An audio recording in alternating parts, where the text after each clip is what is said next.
Hi there guys, hope you're all well and welcome back to another video on the YouTube channel. So this one here, I'm going to show the first strategy that I really traded that actually made me a bit of money and I was profitable over.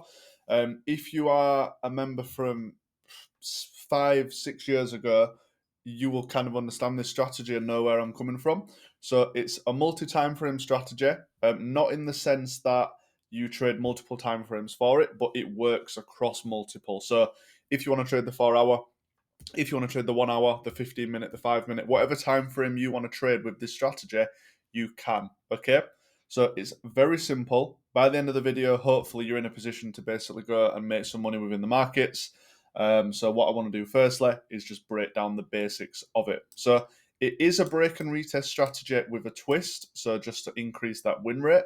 So what I firstly want to do is very, very quickly show the two things that we would be looking for. Now, if we are looking for buys, obviously, as you would imagine, we are waiting for price to break a high. Okay. Once price breaks the high, we are looking for a retest of said high. Okay. Now there's a twist with it, and the only thing is we are going to add the 50 EMA to our chart. Okay. So if you are struggling to do that, click indicators at the top here, type in EMA. Moving average exponential will come up. It will add it to your chart. I've already got 5, so it'll come up something like this, and then just put in 50. Okay. If you then can't see it on the chart, click this little eye emoji here with the line through it. It will then obviously show it onto the chart. Okay. So that is the buy example. We would basically be looking for a price to break and retest the high. And then what we would look for when it comes to the EMA is for the EMA to be inside this area here. Okay. So it can be, for example, down here, down here, down here. All we want to do is be using the EMA as extra confluence that price is going to turn into support. Because what happens when we do break and retest? Broken resistance, which is the high, is broke, retested, and then the low then sits on top of the high when this works. Okay. So what we are doing, we're saying that there's a break and retest of the high. The EMA is coming like so, and it's within this area. Okay. The last thing that we are looking for is that when price starts pulling back, we are looking to draw a Fibonacci.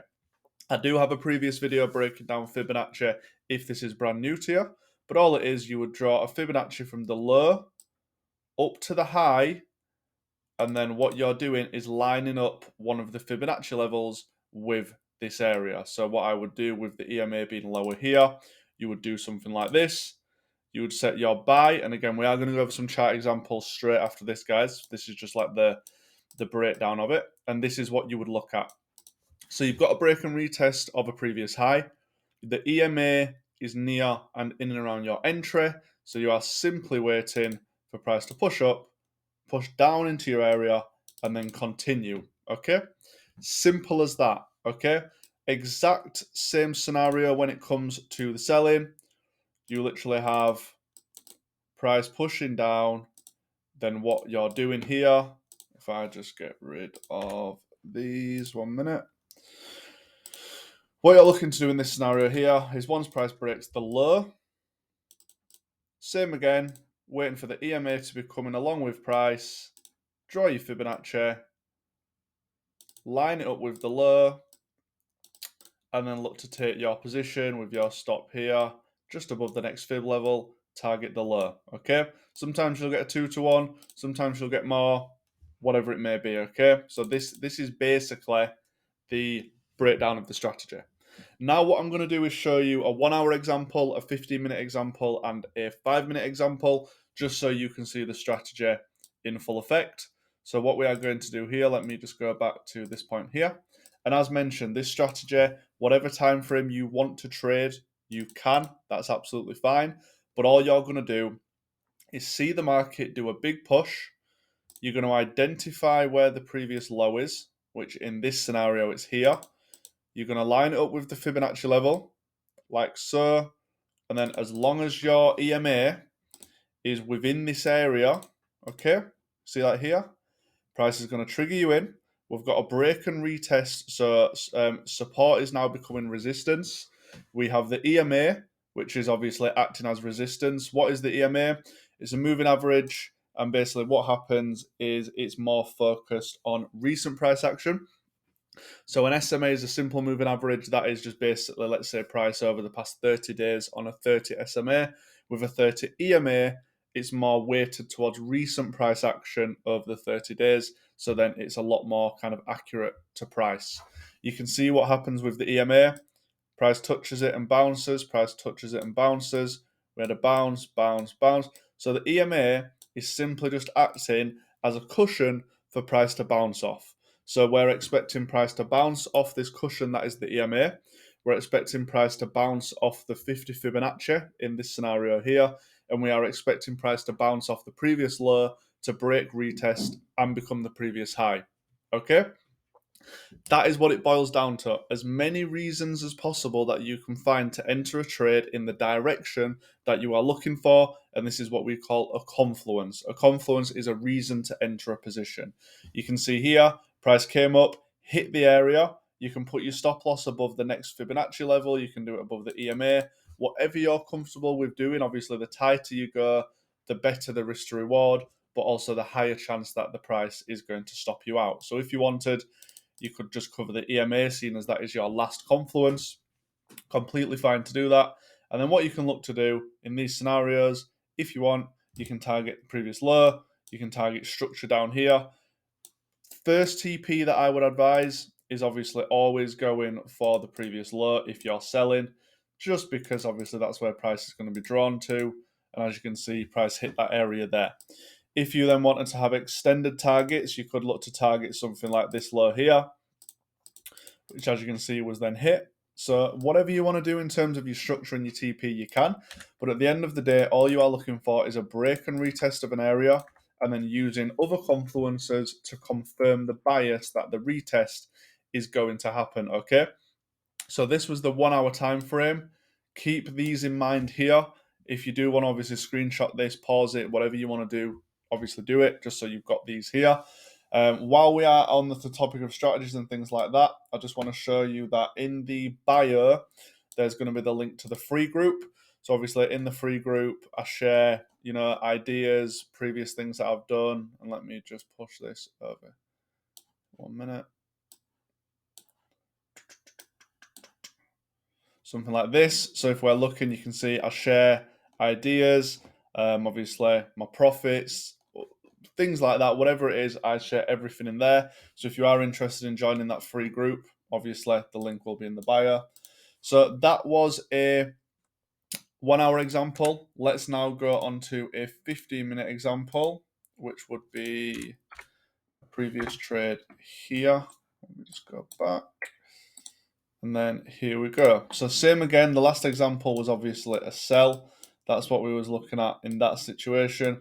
What are we looking at in this one here? So as always, we are basically, let's start from scratch. We are identifying that price has broken a previous high, which would be here. Okay, that's step one. We've identified a high has been broken. So now we are expecting price to come back to the high and retest it before continuing up. Okay, that is just what we're looking at. Now, what else do we need? We need a Fibonacci to be in and around the area, and we also need the EMA to be acting as support, because in this example here, as you can see, resistance is going to turn into support, assuming the trade idea works, okay? So what we will do, we will firstly draw this Fibonacci, like so. Me personally, guys, I will always go safer with the Fibonacci, which is closer to the EMA. So in this scenario here, you've got a 50 here and a 61 here. I would go down to the 61 as my area of confluence. Do we have the EMA coming in to act as support for price? Well, yes, we do, because it's here, okay? The EMA is here. As long as we are covering that EMA with our stop loss, then we are in a good position with the bias continuously going up. So what we would do, we would look to enter a pending position here, move your stop loss below the EMA. You can target, obviously, the previous high as your first TP. So let's have a look what's happened. And as the EMA comes closer as well, if you want, you can start obviously making your stop loss a little bit tighter, assuming that's what you want to do. Let's see what happens. Price comes in, tags you into the trade, and then obviously, as we see, price then pushes up. First TP is met with the previous high, because obviously if price is pushing up, hopefully the worst case scenario is that price reaches the high, retests it, and then pulls back. And then as you can see again, price continued and then would have obviously come back. So targeting that previous high there on the 15-minute would have been good for a TP. A 3-to-1 or a 1-to-3 risk to reward. And it's as simple as that. Price, let's just go through our checklist one last time. Price has broken a high. Price has pushed. We are expecting price to pull back. We use our Fibonacci areas here to show, and let me just go back here. Perfect. So we've got our Fibonacci. We've then drawn it and identified that there is a 61 Fibonacci in and around the previous high. So there are two things which are checked. Third thing we need is the EMA. Where's the EMA? The EMA is here. As long as our stop loss covers the EMA, we've got our third reason. And obviously, assuming price breaks them three reasons, which obviously realistically, that's reason one. 61 fib is reason 2, EMA is reason 3. As long as these areas are obviously respected and our stop loss is below or covering these, then we can expect price to hit our area and then push up to TP. If you were a member of the community when this strategy was traded, you will know firsthand how well this strategy works. It's not just obviously a gimmick, it really does work. We had a lot of success with this strategy.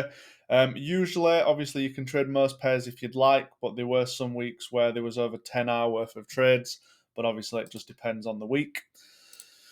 Let's now look at a quick one for you on the 5-minute. So the main reason I want to show you on the 5-minute is just to show you, obviously, that price works, obviously, when we are looking at any time frame. So this is what we are looking at. What has price done?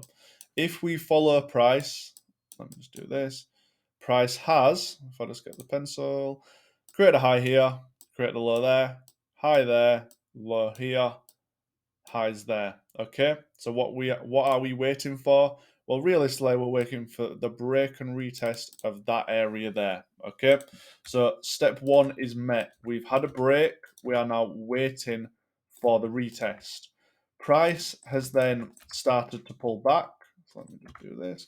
Price has started to pull back. Therefore, I can draw my Fibonacci on the most recent push and identify that this previous low lines up with this 61 Fibonacci. Okay. Now that has happened, do I have the EMA? Am I expecting the bounce within the market? Well, as you can see, the EMA is actually here. Okay. So we've got the break and retest, we've got the EMA, and we also have the Fibonacci. 3 reasons to enter price at this area. What can we do? We can put our stop loss. Obviously, it's completely up to you what you do. Above the next fib, if you want to go super tight like that, but a 1 pip stop loss is not really for me. On the lower time frames, obviously with spreads and stuff like that, even 3 pips, it does seem pretty low, but at the end of the day, you're on the 5-minute time frame. So depending on what your spreads are and if you're happy with them, obviously do what you like. So what can we see? What happens with this trade? Price comes up, tags you in like so, and then what happens? Price then melts down like so, and if it didn't hit you there, it would have hit you there. Okay, so going back to what I said, having the stop loss so tight like so above your confluences would have worked and got you something like a 7R. Realistically, that's not the case though. I'd be going up here maybe 2.5 pips. So still a 1-to-3, which obviously if you take that on a funded account, even on let's say 0.25% risk, you're nearly making 1% a trade. So it's something to worth bearing in mind, okay? So I've shown you the 1 hour, I've shown you the 15-minute, I've shown you the 5. This was basically just one of the first strategies that I traded with, obviously, beforehand. I did use, obviously, break, retest, support, resistance, and that kind of stuff. But the first real success regarding, getting funded and everything like that was heavily based around this strategy, okay? So I'm hopeful that you've learned something from this video. Obviously, the strategy does work, so please let me know in the comments if you have any questions. As I mentioned as well, there are the groups there if you are interested in joining either the free group or the members group, whatever you want to do. But yeah, this is it for this video, guys, for the week, and I'll see you next week.